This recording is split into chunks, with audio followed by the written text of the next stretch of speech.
Número 3, eBay Mare, em 2012. Saudi Charlambas era um pintor de 34 anos vivendo em Londres, Inglaterra.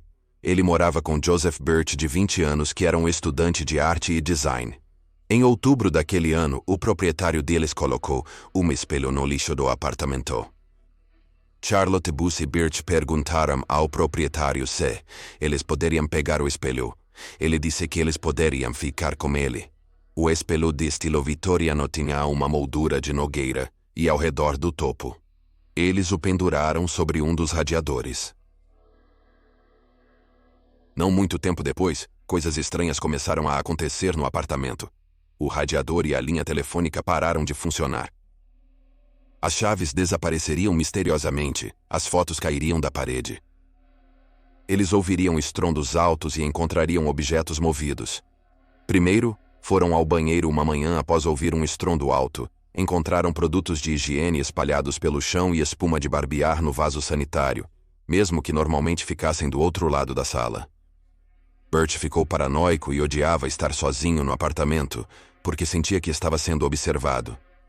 Enquanto Charlotte e Birch estavam no apartamento, sentiam-se completamente sem energia, mas se sentiam bem assim que deixavam o apartamento. Birch ficou deprimido e eventualmente começou a tomar antidepressivos. Charlotte acordava no meio da noite gritando de dores agudas por todo o corpo. A princípio, os colegas de quarto não relacionaram suas experiências ao espelho. Algumas semanas depois que conseguiram o espelho, Birch pintou a moldura de madeira de prata metálica, e então as coisas pioraram.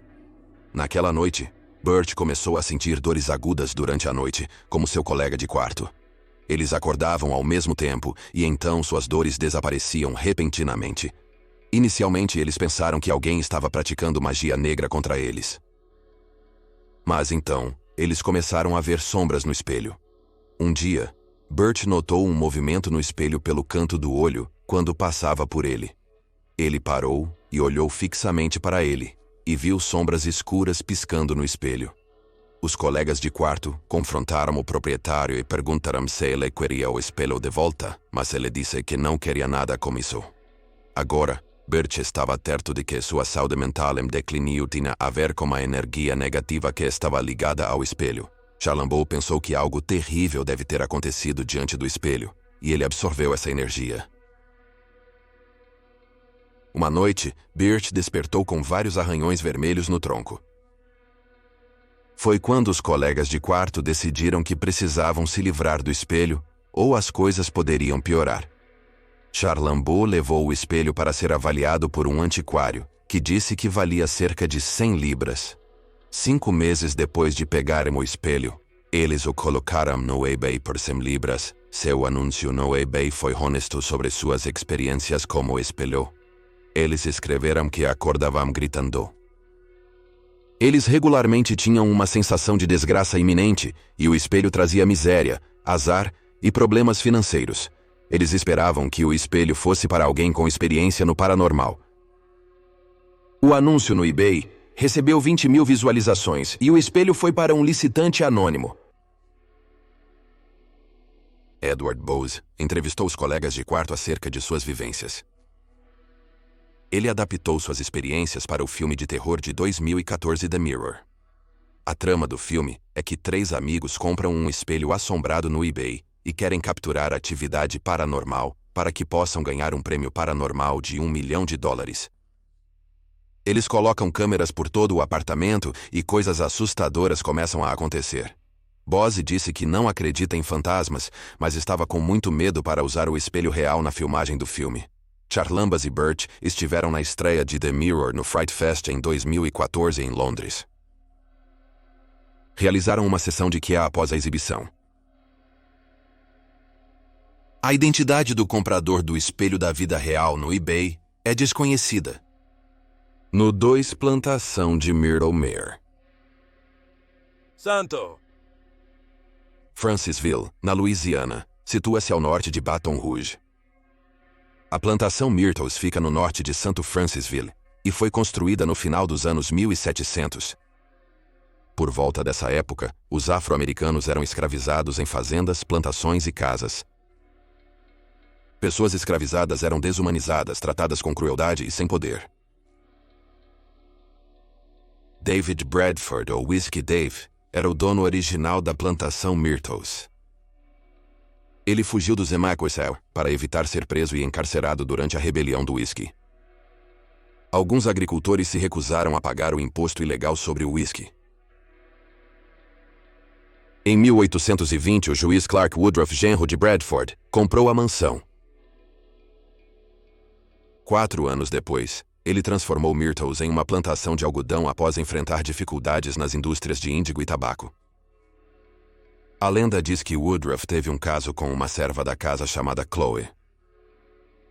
Chloe bisbilhotou a conversa da família e foi pega 2 vezes. Então Woodruff cortou uma de suas orelhas. Foi obrigada a trabalhar na cozinha. Ela vestia uma camisa e turbante verdes, com um brinco pendurado onde ficaria sua orelha. Um dia ela fez um bolo com folhas venenosas na esperança de deixar as filhas de Woodruff doentes. Ela desejava cuidar delas até sua recuperação para que Woodruff a visse como útil na casa. Outra versão da história é que ela queria se vingar de Woodruff. No entanto, ela colocou veneno demais no bolo e matou os filhos de Woodruff e sua esposa Sarah. Chloe revelou aos outros escravizados sua ação. Os outros escravizados tinham medo de que de alguma forma seriam acusados no complô. Então, arrastaram Chloe da cama à noite para enforcá-la. Então eles jogaram o corpo morto de Chloe no rio. Os espelhos dentro de casa foram cobertos para que as almas mortas da esposa e filhas de Woodruff não ficassem presas.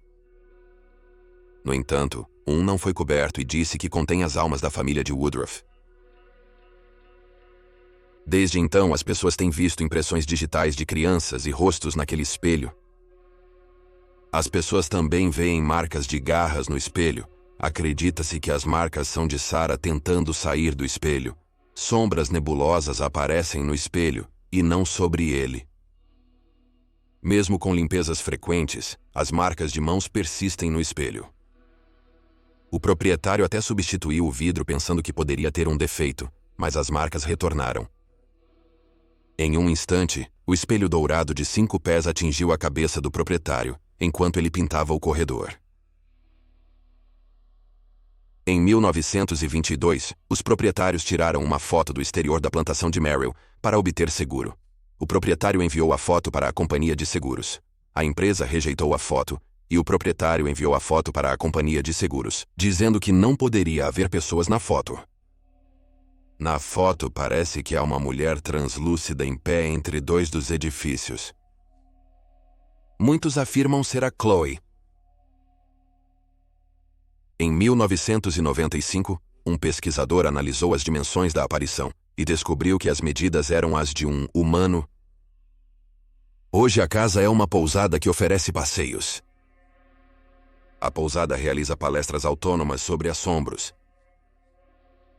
A plantação de Merrill é considerada uma das casas mais assombradas da América. Número 1. A Casa Farnsworth em Mir. Gettysburg, Pensilvânia, é o local da batalha mais mortal durante a Guerra Civil. Cerca de 50.000 soldados morreram entre 1º e 3 de julho de 1863. A cidade hoje é assolada por espíritos da Guerra Civil, soldados e enfermeiras da Guerra Civil. Não é incomum as pessoas verem aparições e ouvirem gritos fantasmagóricos. Apesar da violência, um assassinato 50 anos após a batalha chocou a comunidade. Clarence Raymond Collins casou-se com 17 anos em 1917. Carrie Biddle, sua esposa de 18 anos, estava grávida de 5 meses. Ela deu à luz ao filho deles, William Eugene Collins, alguns meses depois em Gettysburg.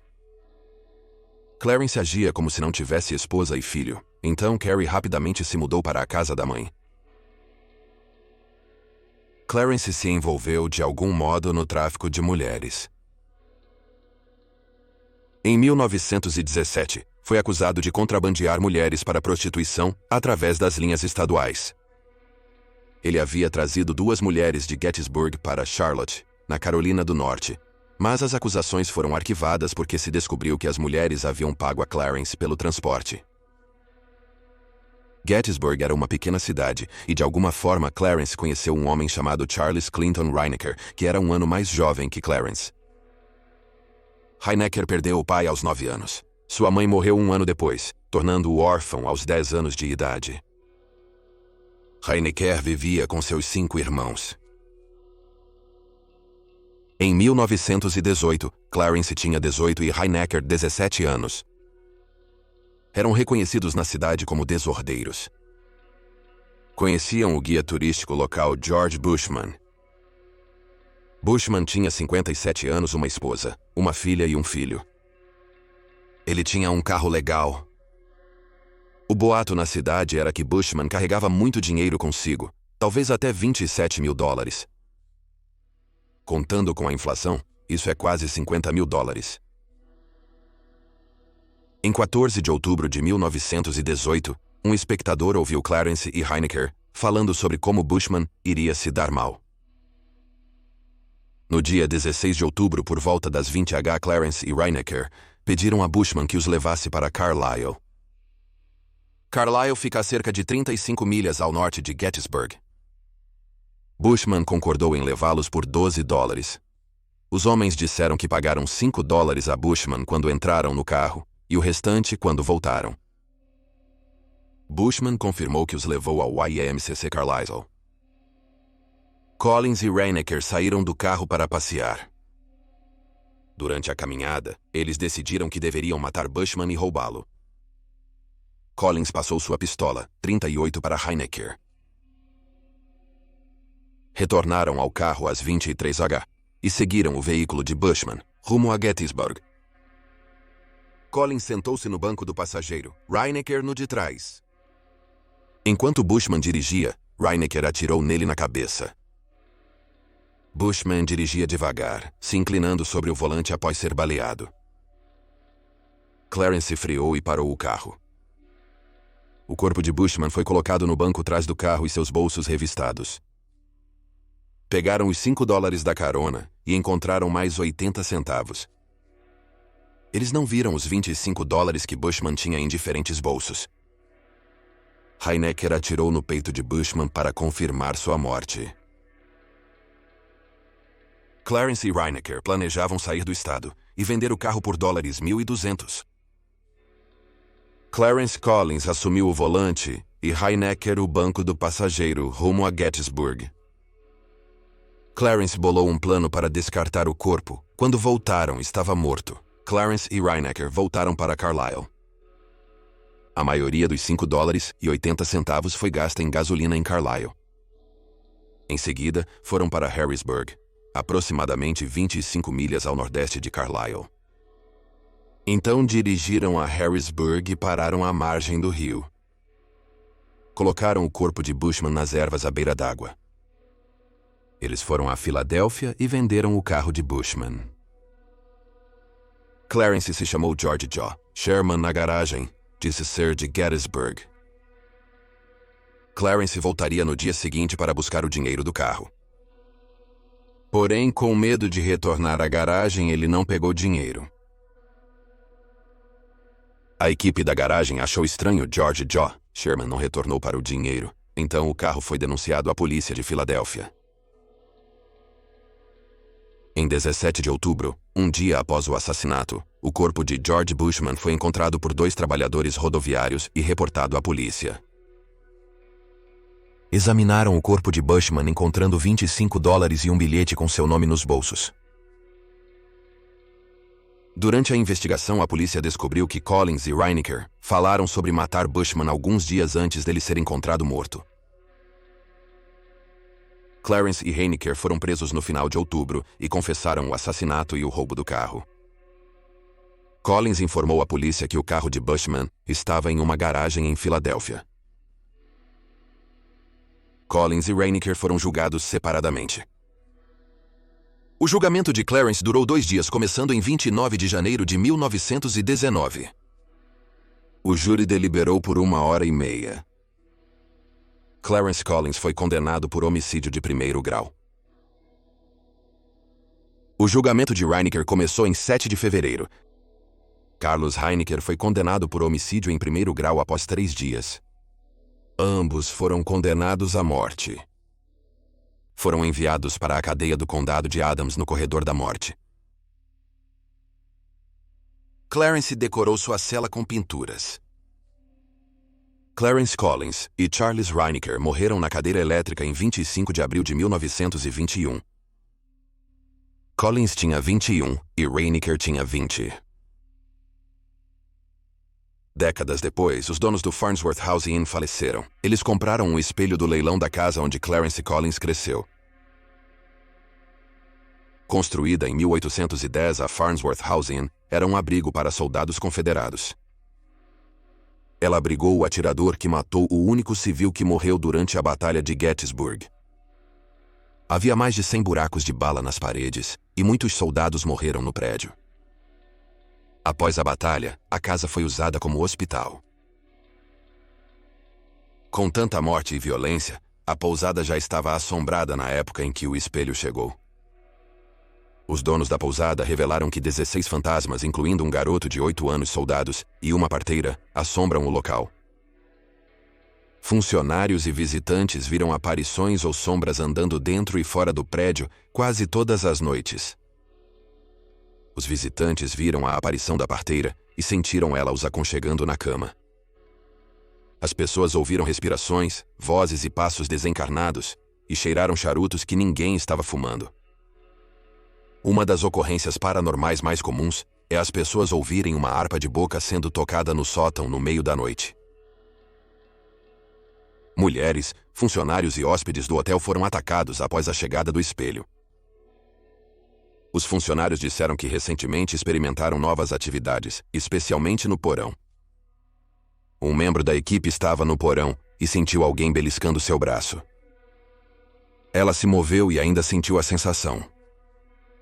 Ela ergueu a manga, revelando marcas de beliscões. Homens olharão no espelho e não reconhecerão o reflexo. Uma mulher que tirou uma foto em frente ao espelho olhou para a foto e viu que tinha um sorriso preto no rosto. Investigadores paranormais do programa Kindred Spirits investigaram as assombrações da Farnsworth House Inn. Pesquisadores afirmaram que espelhos podem ser um meio de comunicação dos espíritos com os vivos. Podem também servir como portais para espíritos sombrios ou demônios ingressarem em nosso mundo. Os investigadores trouxeram um antiquário para descobrir mais sobre o espelho. O negociante pensava que a moldura ornamentada era de 1900 e o espelho de 50 ou 60. Então a moldura era dos anos 1900 e não tinha nada a ver com a Guerra Civil. Vince pensava que a moldura originalmente destinava-se a uma pintura e o espelho foi adicionado depois. Os investigadores paranormais pesquisaram a família Collins e descobriram que Clarence Collins costumava ser um pintor. Obrigado por assistir. Acreditaram que essa moldura poderia ter uma de suas pinturas. Não se sabe como era a pintura, ou por que foi retirada da moldura e transformada em um espelho. Os investigadores paranormais realizaram uma sessão de EVP e perguntaram se havia algum novo espírito rondando a casa Farnsworth. Quando eles ouviram novamente o gravador de áudio, ouviram uma voz dizer, sim. Então, questionaram a origem da nova entidade na casa Farnsworth. Uma voz no gravador diz espelho. Os investigadores viram uma aparição de um homem que parecia com Clarence Collins no porão perto do espelho. Eles acreditam que Clarence Collins, o traficante sexual e assassino, é quem assombra o porão do Farnsworth House Inn. Pesquisadores acreditam que visitas à pousada alimentavam a energia escura do espelho. Eles afirmaram que ataques a mulheres despertariam o espírito. Só iria piorar. Os donos concordaram em deslocar o espelho. Agora está em um local não divulgado. Muito obrigado por assistir a este vídeo. Esperamos que você tenha achado interessante. Se gostou, inscreva-se. Teremos um novo vídeo sobre o paranormal toda semana. Se acabou de achar este canal, confira nosso outro canal Criminally Listed. Apresentamos mais de 325 vídeos de histórias bizarras e verídicas. Você pode encontrá-lo em youtube.com/criminallylisted. Temos um podcast, Criminally Listed Presents into the Killing, sobre casos não resolvidos que foram solucionados. Ele está disponível no Stitcher, Spotify, Amazon Music e em outros lugares com ótimos podcasts. Mas é tudo por hoje. Obrigado novamente por assistir.